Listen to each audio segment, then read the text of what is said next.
Bueno, muy buenas tardes a todos y a todas las presentes. Me presento para los que no me conocen, soy Maite Gallego, subdirectora de la Casa Museo Eduardo Frei Montalva, casa donde vivió el exmandatario por más de 40 años con su familia, abierta a la comunidad hace 13 años. Por ahora estamos por pandemia trabajando full digital, pero esta casa volverá apenas podamos a ser abierta a toda la comunidad, así que dejo a todos invitados e invitadas a conocernos. En alianza con la Embajada de Suiza en Chile y la Universidad UNIAC, le damos la más cordial bienvenida a esta segunda y última jornada de esta conferencia titulada Democracia Directa y Participación Ciudadana. En un momento en el que Chile dialoga sobre la creación de una nueva constitución, nos pareció a las instituciones que acabo de mencionar que era totalmente necesario el cruce de mirada con otros sistemas políticos. Así que los invitamos cordialmente a conocer experiencias de democracia directa moderna con foco específicamente en la participación ciudadana. Al igual que ayer, les comentamos que esta conferencia se enmarca en la exposición virtual Chile y Suiza en Democracia, exposición que pueden navegar tanto en el sitio web de la Casa Museo Eduardo Frei como en el sitio web de la Embajada de Suiza en Chile. Es una exposición muy lúdica, muy didáctica, muy interesante, porque muestra distintas formas de democracia directa de Suiza, y tiene videos, tiene textos, tiene fotografía, entonces bastante interesante por si quieren navegarla después, con tiempo, después de esta exposición. Para los que se están sumando hoy y no pudieron acompañarnos ayer, comentarles un poquito que tuvimos la presencia de Alicia Licidini, que nos habló sobre mecanismos de participación ciudadana de la democracia directa en Suiza, y tuvimos también como segundo expositor la exposición de Pablo Jaque. Él nos relató sobre metodologías y sistematización en los procesos para la participación ciudadana en zonas típicas y protección del patrimonio. Así que estuvo muy interesante. Vuelvo a agradecer entonces a la Embajada de Suiza en Chile, a la Casa Museo Eduardo Frei Montalva y a la Universidad UNIAC. Y ahora vamos a escuchar a nuestro segundo y último expositor de la jornada. Él es José de la Cruz Garrido, profesor asistente de la Facultad de Gobierno de la Universidad del Desarrollo, investigador del Centro de Políticas Públicas e investigador del Centro I+D, Investigación y Desarrollo, ¿cierto?, de la Facultad de Ingeniería de la Universidad del Desarrollo. Líder de Tech Policy Lab, profesor Teoría Política, Psicología Moral y Responsabilidad Pública. También es licenciado y magíster en Filosofía de la Universidad de Chile y Pontificia Universidad Católica de Chile, respectivamente. José de la Cruz nos va a hablar de un tema muy interesante, que es la participación y democracia digital, las posibilidades y los límites al respecto. Bienvenido, José de la Cruz, te escuchamos. Gracias. Hola, ¿qué tal? Buenas tardes o buenas noches a todos y todas. Voy a poner el cronómetro para ser lo más puntual. Una de las estrategias que voy a utilizar para mejorar y optimizar el tiempo va a ser compartir con ustedes la información de la que voy hablando, de manera tal que así ustedes puedan corroborar dicha información y por supuesto profundizar respecto a una exposición tan breve que es de 20 minutos. Como dice el título, trataré de hacer una reflexión sobre tecnología e innovaciones democráticas, donde principalmente a lo que yo prestaría atención es un poco, no solo la formación que resaltó Maite, que yo soy profesor de filosofía, sino que principalmente, a la vez que soy profesor de filosofía, soy un profesor que lidera un laboratorio tecnológico y por tanto busca hacer una reflexión teórica desde la filosofía de cuál es el rol que cumple la tecnología en nuestras democracias y en nuestros sistemas políticos. Desde ese punto de vista, como contexto, cabe destacar que al menos hay 5 puntos que uno podría introducir el tema que quiero hablar hoy día. Por una parte, nosotros tenemos un aumento de la transparencia a nivel global, hay un tema de erosión de constituciones y un declive de la democracia asociado a dicho proceso en los últimos 20 años, lo que ha llevado al aumento del autoritarismo y la autocracia, y en ese contexto aparece la excepcionalidad suiza.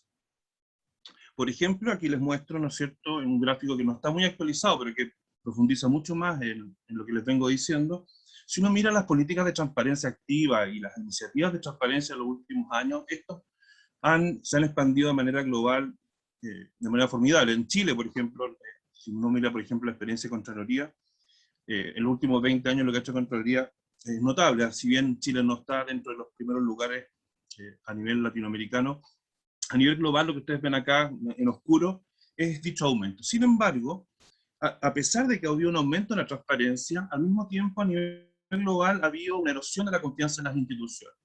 Y de ese punto de vista, el caso chileno no solo es una excepción, sino que nosotros somos, digamos así, un caso paradigmático dentro del contexto latinoamericano de confianza en las instituciones. Pero déjenme, quiero abrir el chat para compartir la información. Y nosotros estamos con el contexto latinoamericano, el continente el más violento del mundo, con niveles de corrupción sumamente altos. Tenemos casos paradigmáticos como Venezuela, Nicaragua, y por tanto el caso chileno dentro de ese contexto debiera ser un punto que debiera llamar la atención. Ahora, aquí no me agarra, aquí. Dentro de ese contexto, ¿no es cierto?, del declive de la confianza, se han producido a nivel global al mismo tiempo un aumento de las autocracias. No solo la población a nivel global ha aumentado dentro de los gobiernos autocráticos, sino que el número de países que tienen en peligro su libertad de expresión ha aumentado. Y por lo mismo, la población que vive bajo gobiernos autocráticos ha aumentando en lo que se llama la brecha entre gobiernos autoritarios y gobiernos democráticos. Aquí yo les voy a dejar inmediatamente, a través del chat, la información de la que estoy hablando, y así ustedes pueden administrarla mejor que yo. Dentro de ese punto de vista, este declive de los sistemas democráticos ha llevado a que podamos hablar de alguna manera que han decaído los países que llamamos libres y al mismo tiempo han aumentado aquellos países que no son libres. Y en ese contexto, cuando uno mira ciertos indicadores sobre la situación de la democracia en el mundo, por ejemplo, Chile aún goza de estar dentro de lo que se llaman las full democracy, cosa que compartimos de hecho con Suiza, ¿no? Es decir, nosotros estamos, digámoslo así, en el mismo rango en términos objetivos de lo que es un sistema democrático, según, por ejemplo, este indicador. Sin embargo, y dentro del contexto latinoamericano estamos, digamos así, en el segundo lugar, o al menos casi en un primer lugar por Uruguay. Sin embargo, cuando preguntamos por la percepción del sistema democrático, Chile aparece dentro de los países libres, por ejemplo, junto a Polonia, como aquellos países donde la población cree que la democracia no satisface, ¿no es cierto?, los requerimientos, que al menos esa percepción. Nosotros miramos el caso chileno comparado en el contexto latinoamericano, por ejemplo, estamos al lado de Venezuela. Es decir, hay un desajuste entre, por una parte, ciertos, digamos así, criterios objetivos que podríamos llamar respecto al sistema democrático chileno, y por otra parte de lo que la población percibe como democracia. Y en ese contexto, ¿no es cierto?, aparece la así llamada excepcionalidad suiza, ya que Suiza es una de esas raras excepciones, ¿no?, entre sus pares, en lo que respecta a la confianza de los ciudadanos en instituciones como el gobierno, las empresas y los medios de comunicación. De hecho, el indicador de Government at Glance del año 2017, que genera la OECD, informó que casi el 80% de los ciudadanos suizos confían en el gobierno federal, casi el doble de la media de los otros países de la OECD. Y de hecho, respecto al barómetro de confianza de Edelman, por ejemplo, descubrió que las empresas con sede en Suiza son las segundas más confiables en Canadá. Yo aquí también comparto para que ustedes puedan revisar, guardar dichos indicadores. Ahora, uno podría preguntarse, bueno, ¿a dónde nos remite esto?, ¿no es cierto? Y por supuesto, los que estudiamos filosofía no podemos sino recordar, a modo de transición, al gran filósofo Jean-Jacques Rousseau, ¿no es cierto?, al ginebrino, ¿no es cierto?, que es mal que mal el autor, no solo de la idea de voluntad general, sino de la idea de que en el pueblo reside la soberanía. Evidentemente el ginebrino, no tenemos espacio para hablar de él, pero Rousseau no solamente enfrentó a la élite aristocratizante, ¿no es cierto?, francesa parisina, por ejemplo, con la figura de un Voltaire, sino que aparte influyó en un filósofo tan importante como Kant. Pero bueno, eso quedará para otra ocasión. Lo que sí quiero partir es hacer ciertas definiciones básicas, de alguna manera, lo que ya el expositor anterior habló, ¿no es cierto?, que es el tema de la participación. La democracia es participación. Y por tanto, hay que entender que la participación guarda estrecha relación con la acción de votar y la toma de decisión colectiva. El primero que hace esto es Aristóteles, que dentro de los regímenes políticos, las politeias, define la democracia como una cierta ordenación de las magistraturas. Quiero ver mi cronómetro, bueno, se me perdió. Bueno, ahí Maite me va a ayudar. Y pone hincapié en el tema del conflicto de las creencias de igualdad entre oligarquías, ¿no es cierto?, grupos minoritarios y grandes mayorías. Y por tanto, el problema de decisión colectiva es fundamentalmente un problema de democracia directa. Ahí aparece el sorteo, una forma de evitar la oligarquización y la exclusión de grupos lejanos a las grandes urbes, piensen ustedes en personas que viven fuera de las ciudades, y por tanto la representación y la delegación del voto guarda relación de alguna manera con la delegación de la voz. Y esto que quiero decir respecto a la voz no es trivial, ya que aquí les recomiendo al gran sofista, ¿no es cierto? El gran sofista, Lisias, y yo recomiendo ese librito que está ahí, nos muestra de alguna manera, nos caracteriza lo que es la democracia, o lo que denominaríamos la democracia, que es algo muy distinto a lo que hoy denominamos democracia. Por una parte guarda relación con la elección del estratega, por otra parte con juicios penales, generalmente de pena de muerte para aquellos que son sediciosos a los intereses de la ciudad, o por razones religiosas, recordemos la defensa de Sócrates, ¿no es cierto?, que escribe Platón, en fin. Pero lo importante es que la oratoria y el debate son el espacio público de la democracia. En ese contexto, hay que recordar que por primera vez ya el mito griego habla del instrumento, de la lira, ¿no? La lira es el instrumento, es una tecnología, ¿no es cierto?, que fue el instrumento musical que creó Orfeo y que porta a Apolo como símbolo de la unificación del Estado ciudadano, del equilibrio, ¿no? La lira es la que apacigua, ¿no es cierto?, este espíritu apolíneo que de alguna manera está detrás de los problemas de la ciudad. Por otra parte, cabe destacar, por ejemplo, el trabajo de Philip Pala, que de alguna manera nos recuerda que la democracia como participación está conectada estrechamente con el control del poder, y me refiero a la participación de democracia directa. Piensen ustedes, y él nos recuerda cuando Cicerón ve en la figura de la dictadura de César el peligro de la falta de libertad de expresión, y nuevamente que la voz respecto a las tomas de decisión de Roma se viera en riesgo, y no solo en riesgo, como bien sabemos, sino que con ello muere la república. De ese punto de vista, uno de los grandes problemas que resalta Pala, ¿no es cierto?, es el tamaño de los gobiernos actuales, y por tanto la democracia directa como sistema de control nos cabe hacernos la pregunta, ¿es eficiente? Por tanto, y eso es lo que plantea Pala, ¿no es cierto?, hay buenos y malos sistemas de control. Lo dejo abierto porque efectivamente en ese contexto, desde el punto de vista de la democracia directa, hay lo que se llaman problemas de agencia, ¿no es cierto?, que aquí les voy a compartir para los que no conocen la literatura, simplemente una entrada de Wikipedia, que es fundamentalmente que en el momento en que nosotros delegamos, por ejemplo, en democracias representativas, la voz, evidentemente no necesariamente aquellos que me representan van a actuar conforme a lo que yo quiero que ellos hagan.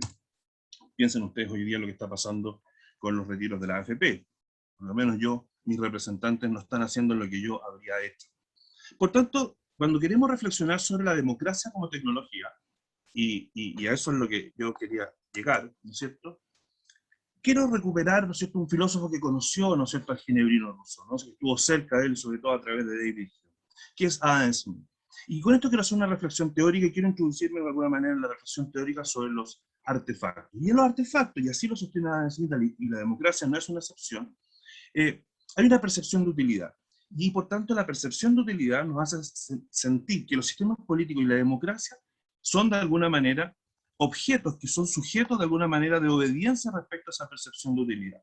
De hecho, hoy día yo les dejo aquí, hay indicadores de percepción de utilidad que son bastante valiosos para respecto a entender esto que plantea teóricamente Smith. Pero este problema no solamente queda en Smith, ya la fenomenología también en la misma dirección nos plantea qué quiere decir tener una experiencia de un objeto. Y por tanto los sistemas políticos pueden ser pensados de tal manera que la experiencia, la participación, es la manera en que nosotros nos relacionamos con la democracia. Y por tanto hay una cierta usabilidad de este artefacto que llamamos democracia, y por tanto un buen artefacto, para que ustedes sepan, un mal artefacto es aquel que se hace presente frente a la mirada. Piensen en un zapato, ¿no es cierto? Un zapato cuando está malo, ¿no es cierto?, nos duele el pie. Bueno, la democracia cuando es mala democracia se nos hace presente, y la mejor democracia, por tanto, es aquella donde no tenemos noticia de los gobernantes. Y el artefacto surge justamente de la necesidad de resolver un problema de decisión colectiva. Ahora, Yo con esto quiero plantear una cuestión muy básica para poder pensar desarrollos tecnológicos. Yo cuando era niño, ¿no es cierto?, tener una pelota de cuero era algo escaso. Por tanto, los niños dependíamos de aquel niño que tenía una pelota de cuero, y jugábamos en la calle. Y cuando no teníamos acceso, ¿no es cierto?, a la pelota de cuero, lo que hacíamos los niños era juntar calcetines y armar una pelota de calcetines. Bueno, cuando los niños arman una pelota de calcetines y juegan fútbol con una pelota de calcetines, lo que están haciendo es resolver con con una tecnología un problema de participación o un problema que podríamos decir que es justamente de decisión colectiva. Y a mí me parece que es un lindo ejemplo para acercarnos. Ahora, desde el punto de vista tecnológico, propiamente tal, la democracia nos ha ofrecido distintos desarrollos tecnológicos. Por ejemplo, de la Grecia antigua, el cleroterión, es el que permitía hacer sorteo y por tanto se permitía hacer ciertos comicios que buscaran la aleatoriedad de las elecciones. De esa manera, lo que se buscaba evitar era la oligarquización, ¿no es cierto?, de los grupos que tomaban decisiones y poder, por tanto, dar espacio a aquellos grupos mayoritarios, ¿no? Así surge la insaculación, ¿no es cierto?, que el procedimiento de elegir oficiales de justicia poniendo, ¿no es cierto?, en un saco, bolsa o canto, cierta polilla. En fin, la insaculación se utilizaba para elegir la mayoría de los magistrados y por tanto el azar pasa a ser un criterio de selección democrática. De hecho, entre otras tecnologías también en Australia, por ejemplo, nace lo que se llama el secret ballot, ¿no es cierto?, ese espacio en donde nosotros podemos votar como un voto secreto, que lo que buscaba era evitar el cohecho, que de hecho, de alguna manera, hace y permite una participación, digámoslo así, más honesta respecto a la democracia. En el caso chileno, aquí yo les voy a dejar un paper muy interesante ¿cómo se llama?, de Mary Baran and Robinson, que estudia cuando se introduce el secret ballot del año 58, primera elección de senadores socialistas, y el año 62, recordando al presidente Frey, bueno, la masacre que tuvo la DC en la elección y la desaparición casi de la derecha en aquel entonces. Aquí se los voy a dejar la literatura para aquellos que estén interesados. Y por supuesto también hoy día ha aparecido bastante el tema del voto electrónico. Sin embargo, la tecnología del voto electrónico presenta algunas dudas. Por ejemplo, ¿dónde se aplica? En Venezuela. Y también se aplicó en Suiza, y aquí les dejo información sobre el caso suizo, ¿no es cierto? Y produce algunos problemas que podríamos llamar problemas de seguridad, ciertos temas de incertidumbre. Pero sin embargo, ¿por qué son interesantes estos casos? Porque estos casos nos muestran que la tecnología no es per se algo deseable. Ahora, del punto de vista de la innovación democrática, nos ofrece de alguna manera una mirada para poder entender esto que llamamos innovaciones democráticas. No sé, Maite, ¿cuánto tengo de tiempo? ¿Me puedes?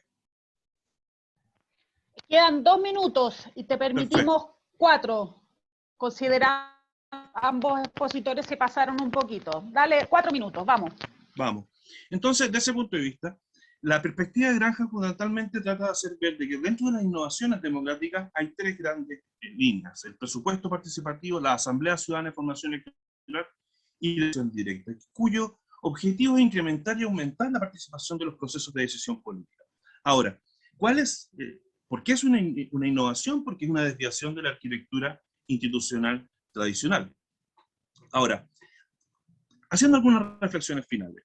Cuando tenemos tecnología, nosotros podemos, por ejemplo, pensar de que esta, insisto, puede ser buena por sí misma. Sin embargo, si vemos los casos que han ocurrido, por ejemplo, recientemente, por ejemplo, poder hacer inscripciones de candidatos presidenciales, no vemos necesariamente que haya habido un efecto de mayor participación. De hecho, de los 32 iniciales quedaron 9, hoy día fueron 2 sacados por el CERVEL, probablemente los mismos que quedaron habrían podido quedar sin esa tecnología. Por otra parte, existe literatura que hoy día nos muestra la existencia de mercados, ¿no es cierto?, de brokers de votos, es decir, el cohecho ya a gran escala. Este paper se los dejo acá, es el caso paraguayo. Por otra parte, nosotros tenemos estudios, por ejemplo, como lo que ha hecho César Hidalgo, ¿no es cierto?, que es plantearse las preguntas asociadas a si nosotros podríamos reemplazar a los políticos por tecnología de inteligencia artificial, lo que ha generado un debate en torno a este tema. Asimismo, nosotros acá en la Facultad de Gobierno hicimos un estudio del año 2016 respecto a la importancia de la cercanía del lugar de votación para tecnológicamente poder aumentar la participación, cosa que ha sido aprobada recientemente en el Congreso, pero sin embargo tecnológicamente hoy día no va a ser posible implementarlo, tanto por la base de datos que está sucia, como por otras razones. Y por lo mismo, en ese sentido, como reflexión final, yo diría lo siguiente: ¿qué estamos resolviendo con el desarrollo tecnológico cuando estamos frente a una democracia líquida como la que estamos viviendo ahora? A mi juicio no se debe introducir la tecnología si no hay un problema para resolver, ya que podemos caer en lo que podríamos llamar el fanatismo tecnológico o en un autoritarismo tecnológico como el que quiero ilustrar con esta foto, y perder de vista lo sustantivo, que es la cohesión social. De alguna manera lo que reflejaba este mito de la lira griega, ¿no? Hay algo que es sustantivo para que una ciudad pueda ser parte de las decisiones colectivas de una ciudad. Y la tecnología, por supuesto, resuelve ciertos problemas y ciertas necesidades, pero en la medida que tenga en vistas, ¿no es cierto?, esa necesidad, como yo les contaba el ejemplo de la pelota de trapo o la pelota de calcetín. La técnica es moralmente neutra, el cohecho de hecho queda, por ejemplo, solucionado con el secret paro, sin embargo, a mi juicio no estamos seguros que el reconocimiento facial o la smartphone, por ejemplo, logre evitar dicho cohecho, y por tanto la participación digital en las innovaciones democráticas está en entredicho. A mi juicio, aumentar la participación es la respuesta al problema de la confianza en las instituciones, pero no solo en el número. Piensen que Chile y Suiza, la participación en elecciones presidenciales es muy similar. Más bien tiene que ver con las decisiones que estamos tomando en esa participación. El caso chileno, a mi juicio, que estamos viviendo actualmente con el proceso constituyente, no es claro que los políticos, incluso aquellos autodeclarados como portavoces de la voz del pueblo, apunten a aumentar la participación efectiva. Ahora se está hablando de los plebiscitos dirimentes, por tanto estará por ver. A mi juicio, la democracia es un concepto que está subordinado al concepto de república, ya que los principios democráticos de participación y de esta usabilidad que es el artefacto que es la democracia, deben estar regulados por principios republicanos como la libertad y la igualdad ante la ley. Pero también la identidad que da el compromiso, que es la ciudadanía. Por lo mismo, el artefacto, que es la lira y la que porta y tranquiliza a Apolo, yo creo que de alguna manera ilustra de alguna manera qué es ese etos, ¿no?, que debe estar y preceder al desarrollo tecnológico. Y quizá en ello reside, a mi juicio, la excepcionalidad suiza y por el contrario la desconfianza chilena. Yo con eso termino, dejo a disposición mis redes sociales y me pueden escribir y puedo compartir la información incluyendo los libros que les acabo de mencionar. Muchas gracias. Muchas gracias, José de la Cruz, muy interesante. También agradecemos la conferencia que nos dejaste mucha literatura al respecto para después leer con tiempo. Yo, antes de agradecer a Gabriel Cuevas y a José de la Cruz Garrido y dar la palabra a las preguntas o los... Hola. Hola, Leslie, te escuchamos. Sí. Referente a lo que hablaban en la última exposición, estaba viendo que a pesar de la participación de la ciudadanía en temas tecnológicos, falta harto pensar en los adultos, ellos deberían tener una gran participación, pero no están las herramientas como para que estoy hablando de adultos mayores, para que ellos puedan participar. Ellos tienen conocimientos, tienen la experiencia, pero lamentablemente no tienen esta facilidad para participar en todas estas nuevas formas de gobernanza y todo eso. Gracias, Leslie. Eso era un comentario, me imagino, no una pregunta. Esa es la pregunta. No, Chile tiene la peor confianza del mundo en sus instituciones, comparado con... Y Suiza tiene la mejor del mundo. Suiza es lo mejor dentro de Europa, incluso. O sea, duplica a los europeos, y nosotros dentro del contexto latinoamericano, que es un desastre, nosotros somos lo peor, para que te hagas una idea. Ya, perfecto, por eso... En la World Barrier Survey, cuando le preguntan a un chileno si usted confía en cualquier persona, el 15% dice que sí. Es un desastre, o sea... entonces nuestra confianza está muy erosionada. Y lo otro, entonces la pregunta siempre cuando se habla, creo yo, de democracia directa, no sé si tiene que ver con introducir la solución tecnológica desde afuera, como si la solución tecnológica surge. Eso di el ejemplo un poco del caso griego. Los griegos desarrollaron la democracia y las tecnologías democráticas para resolver problemas. Por analogía, como decía yo, cuando los niños no tienen con qué pelota jugar. Y resolvieron el problema dentro de ciertos límites, por ejemplo. El caso chileno es que no hemos sido capaces de resolver el problema. Y por eso tiene tanta pertinencia un poco también lo que ha hablado Gabriel respecto a lo que es este proceso constituyente. Este proceso constituyente digamos así, se funda en esta desconfianza generalizada, es muy probable que no solucione el problema de fondo, y volvamos a repetir los pecados de siempre, que de alguna manera Gabriel mencionó en estas 3 constituciones que son mal 200 años de historia, ¿no? Uno no guarda 200 años de historia en el baúl de los abuelos de un día para otro, y los últimos 40 años, como hemos visto, han sido bastante, de muchos cambios. Él mencionó, ¿no es cierto?, reformas que hablan mucho de esa constitución, ¿no es cierto?, la constitución llena de reformas.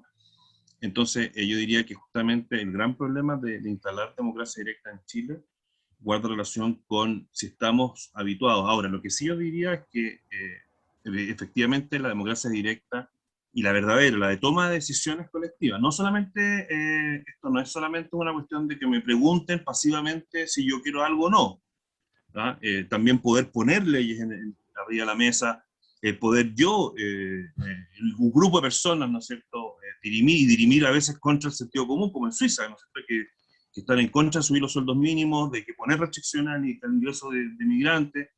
Entonces, eso pueda ocurrir, es la manera de tener mayor confianza en las instituciones. De hecho, el caso francés, por ejemplo, se sabe que la razón por la cual Francia, la gente confía mucho en sus instituciones, porque a nivel local se elige todo.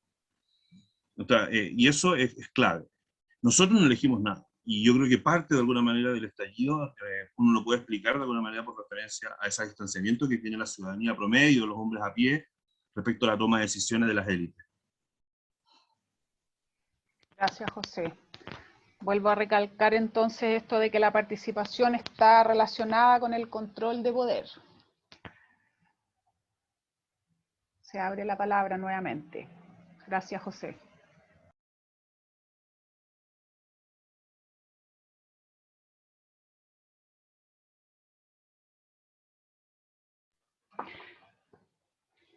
Bueno, si nadie más quiere comentar ni hacer alguna pregunta, quiero agradecer a todos los panelistas entonces sus presentaciones.